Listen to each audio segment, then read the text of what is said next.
Patuloy na binabantayan ng Pag-asa ang panibagong banta ng isa pang bagyo sa labas ng Philippine Area of Responsibility.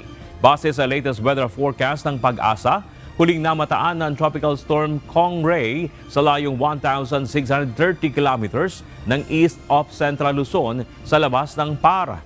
Taglay nito ang lakas ng hangin na aabot sa 65 kilometers per hour at pagbugso na 80 kilometers per hour. Napanatili ng bagyo ang taglay nitong lakas habang kumikilos westward sa bilis na 30 kilometers per hour.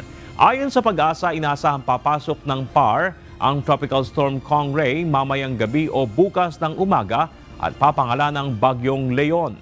Bagaman nakalabas na ng PAR, hindi inaalis ng Pag-asa sa ngayon ang posibilidad ng mag-recurve o muling bumalik sa bansa ang Bagyong Christine, depende sa magiging hatak ng panibagong bagyo. Sa ngayon ay asahan pa rin na makararanas ng kalat-kalat na mga pagulan ang ilang mga lugar sa bansa dahil sa epekto ng trough o buntot ng Bagyong Christine.